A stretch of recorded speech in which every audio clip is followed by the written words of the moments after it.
Bismillahirrahmanirrahim. Assalamualaikum warahmatullahi wabarakatuh.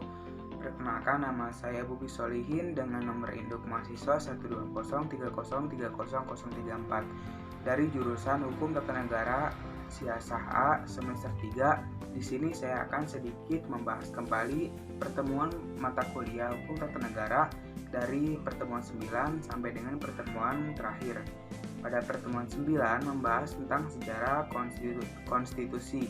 Nah, terdapat beberapa hal yang berkaitan dengan sejarah konstitusi.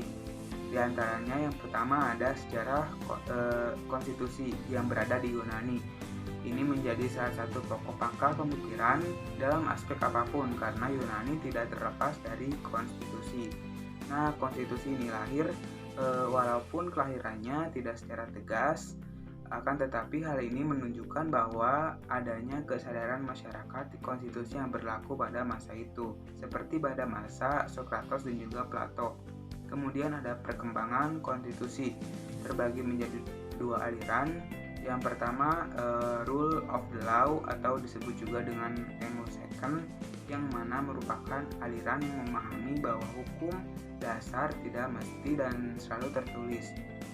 Yang kedua ada Reichsstaat atau Eropa kontinental, yang mana merupakan kebalikan dari Anglo-Saxon, di mana aliran ini mengkehendaki hukum tertulis. Yang ketiga ada kedudukan konstitusi. Yang dimaksud di sini adalah peran konstitusi, kemudian awal kelahiran hingga akhirnya terbagi menjadi 3 peran yang dikehendaki oleh masyarakat dari sebuah konstitusi. Di antaranya yang pertama adalah sebagai pembatas kekuasaan, kemudian mengatur kekuasaan dan juga penyamaan HAM atau hak asasi manusia.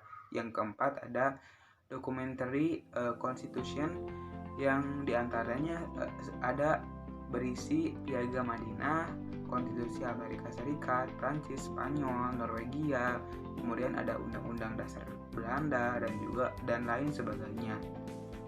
Selanjutnya pada pertemuan 10 membahas tentang terbentuknya konstitusi. Ada 3 proses pembentukan konstitusi. Yang pertama ada given atau diberikan.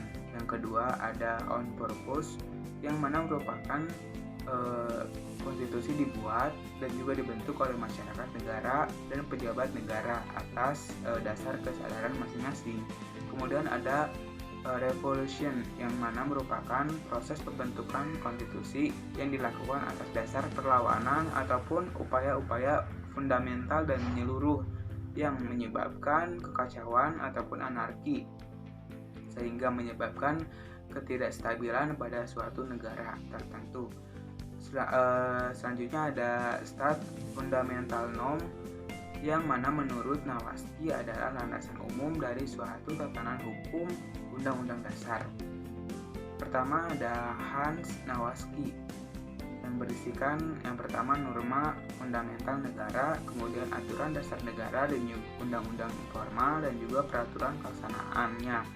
Yang kedua ada ideologi, yang mana keseluruhan pandangan, cita-cita, nilai, dan juga keyakinan yang ingin diwujudkan dalam kenyataan hidup yang konkret. Kemudian norma, yang mana pertunjukan tingkah laku yang harus dilakukan dan tidak boleh dilakukan dalam kehidupan sehari-hari. Selanjutnya pada pertemuan 11 membahas tentang konstitusi, konstitualisme dan juga negara. Konstitusi merupakan kumpulan peraturan dasar dari sebuah negara yang mengatur tentang hubungan antara pemimpin dan juga warga negaranya. Warga negara dengan warga negara lainnya yang menganut konstitusi, atau negara yang menggunakan dan menyelenggarakan kehidupan berbangsa dan bernegara. Sedangkan negara merupakan organisasi kekuasaan yang di dalamnya memiliki komponen-komponen yang terdiri dari pemerintah, rakyat, wilayah, dan pengakuan. Ada kepentingan konstitusi. Yang pertama dasar dari berdirinya suatu negara beserta tujuan dari negara-negara tersebut. Kemudian ada acuan baku bagi penyelenggaraan kekuasaan negara. Dan yang terakhir ada konstitusi memuat hak warga negara.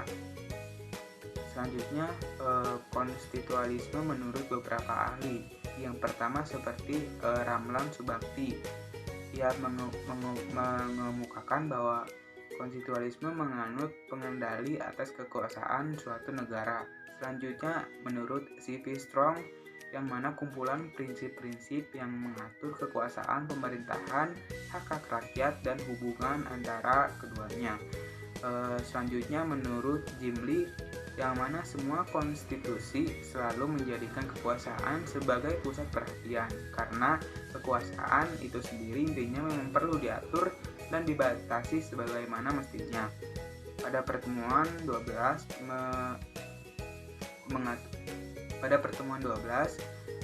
membahas tentang konstitusi Madinah dan ketatanegaraan modern. Yang pertama ada piagam ataupun Sahifan Madinah. Penyebutan piagam Madinah ini berbeda-beda, di antaranya seperti W. Montgomery Ward yang mana ia menyebutkan The Constitution of Medina, ataupun R.A. Nicholson yang menyebutkan Carter atau piagam. Kemudian ada menurut Ahmad Syafi'i yang menyebutkan Alkitab atau buku dan Al-Sahifan atau bundelan kertas. Selanjutnya ada muatan piagam Madinah. Yang pertama ada kesepakatan, persamaan, dan juga keadilan. Selanjutnya, apakah piagam Madinah disebut dengan konstitusi ataupun bukan? Nah, hal ini menjadikan perdebatan panjang yang terjadi hingga kini. Kemudian terpecah menjadi dua golongan, yakni yang pertama yang menerima. Mereka mengatakan bahwa piagam Madinah ini telah memenuhi unsur-unsur dasar dari konstitusi. Yang kedua, golongan yang menolak, yang mereka mengatakan bahwa piagam Madinah tidak mengatur pembagian kekuasaan. Selanjutnya pada pertemuan 13 membahas tentang faktor-faktor daya ikat konstitusi. Daya ikat konstitusi terdapat 3 hal yang menjadi penentu kuat atau tidaknya suatu ikatan konstitusi pada masyarakat negara. Yang pertama adalah hukum, seperti Hewer yang mana ia merupakan hukum positivisme, yang mana konstitusi itu mengikat karena ditetapkan oleh badan dan berwenang dalam pembentukan hukum. Kemudian ada politik, yang mana kekuasaan tanpa hukum adalah zolim. Kemudian hukum tanpa kekuasaan akan lumpuh. Politik menjadi salah satu pengikat konstitusi karena politik merupakan aktivitas kenegaraan yang sangat berperan di dalamnya. Kemudian yang ketiga ada moral, yang mana Paul Scholten mengungkapkan bahwa keputusan moral adalah otonom ataupun tetonom.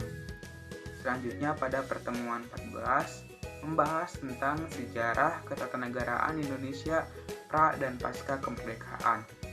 Sejarah ketatanegaraan Indonesia terbagi menjadi 3 bagian, diantaranya yang pertama sistem pra kemerdekaan. Nah, pada masa ini terbagi lagi menjadi 2, yakni pada masa penjajahan Belanda dan juga Jepang. Maka kemudian ini mempengaruhi ke dalam sistem ketatanegaraan karena mengadopsi cara tersendiri bagaimana mengatur sistem ketatanegaraan dari keduanya. Yang kedua ada sistem pasca kemerdekaan.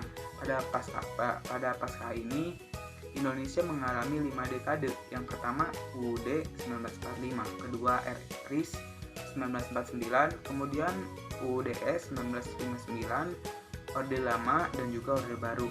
Yang ketiga sistem era reformasi.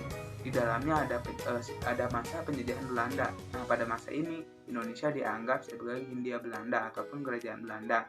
Pada masa ini Indonesia tidak diakui sebagai negara kedaulatan, akan tetapi sebagai anak negara atau di bawah kendali negara lain. Peraturan perundang-undangan pada masa Belanda yang ada pada saat itu disebut dengan UUD Kerajaan Belanda yang bersifat sentralistik. Kemudian ada peraturan perundang-undangan yang berlaku pada masa itu, diantaranya ada WET yang dibentuk oleh badan pembentuk UU Negara Belanda, yaitu Mahkota dan Parlemen. Kemudian ada AMVB, kemudian Ordonansi dan juga RV. Nah, pada masa penjajahan Jepang terdapat pengaturan pembuatan sistem ketatanegaraan yang baru pada masa ini. Masa penjajahan Jepang sangat singkat, akan tetapi sangat kejam dalam menjalankan kolonialismenya, Kemudian kedudukan Jepang di Indonesia itu ada dua. Yang pertama sebagai penguasa kedudukan dan juga yang kedua untuk menjanjikan kemerdekaan. Maka dibentuklah PPKI. Karena waktunya yang sangat singkat, akhirnya Jepang menyerah pada Sekutu pada tanggal 14 Agustus 1945.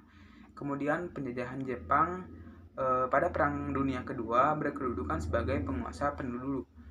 Ia menjanjikan kemerdekaan kepada Indonesia dengan cara membentuk BPUPKI yang melakukan sidang sebanyak 2 kali. Sidang pertama pada tanggal 28 Mei sampai dengan 1 Juni, kemudian sidang kedua pada tanggal 1 Juli sampai dengan 17 Juli. Selanjutnya terdapat salah satu alasan kenapa Jepang tidak bisa membuat peraturan sistem perubahan di Indonesia, karena Jepang tidak dibenarkan mengubah susunan ketatanegaraan Hindia Belanda. Kemudian Jepang hanya meneruskan kekuasaan pemerintahan Belanda. Selanjutnya ada sistem pasca kemerdekaan.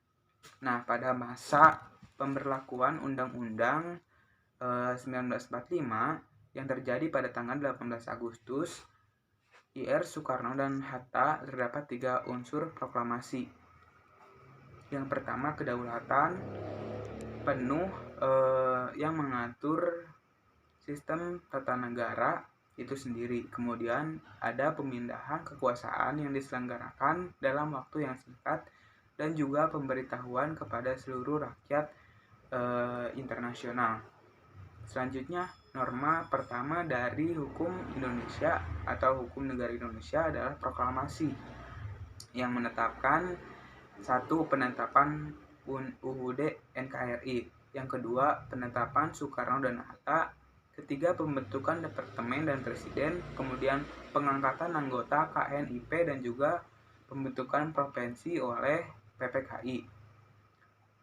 Stat fundamental norm berarti norma tertinggi dalam suatu negara. Kemudian tidak dibentuk oleh norma yang lebih tinggi, bersifat pre-supported atau ditetapkan terlebih dahulu oleh masyarakat, kemudian dan juga merupakan norma yang tempat bergantungnya norma-norma hukum di bawahnya.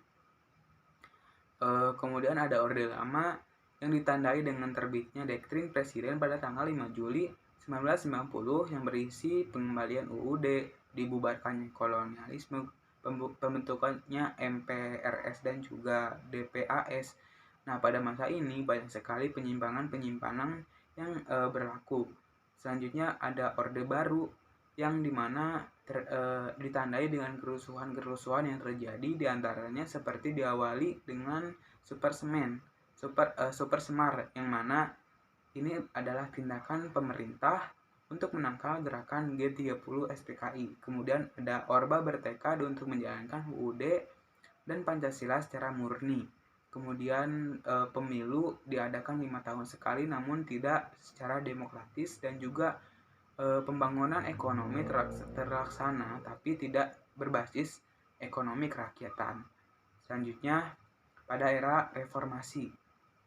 Nah, sistem pemerintahan negara Indonesia berdasarkan UUD 1945 setelah diamandemen berisi yang pertama bentuk negara kesatuan dan juga prinsip otonomi yang luas. Kemudian bentuk pemerintahan adalah republik.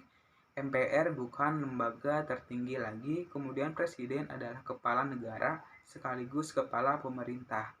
Kemudian kabinet atau menteri diangkat oleh presiden dan bertanggung jawab kepada presiden. Selanjutnya presiden tidak dapat membubarkan DPR. Selanjutnya pada pertemuan 15 membahas tentang hukum kewarganegaraan. Warga negara merupakan komponen penting yang harus ada dalam suatu negara. Ketika warga negara tidak ada, maka negara tidak dapat memenuhi unsur serta tidak bisa dikatakan sebagai sebuah negara. Warga negara adalah orang-orang bangsa Indonesia asli dan orang-orang bangsa Indonesia yang disahkan dengan undang-undang sebagai warga negara.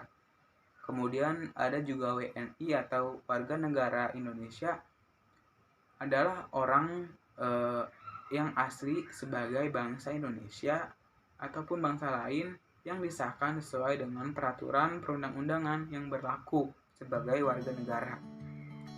Kemudian ada diaspora atau masyarakat Indonesia di luar negeri adalah emigran dan keturunannya yang tinggal di luar negeri yang bukan tempat kelahirannya dan bukan negara nenek moyangnya, baik secara parlemen maupun sementara. Selanjutnya ada asas-asas negara Republik Indonesia. Yang pertama ada asas ius sanguinis atau law of the blood, yang mana merupakan asas yang menentukan warga negaraan seseorang berdasarkan keturunan, bukan dengan berdasarkan negara atau tempat kelahiran. Yang kedua ada asas ius soli atau law of the soil, yang mana merupakan asas yang menentukan kewarganegaraan seseorang berdasarkan tempat kelahiran yang diberlakukan terbatas bagi anak-anak sesuai dengan ketentuan yang berlaku. Kemudian ada asas kewarganegaraan tunggal, yang mana merupakan asas yang menentukan kewarganegaraan bagi setiap orang. Dan juga yang terakhir ada asas kewarganegaraan ganda.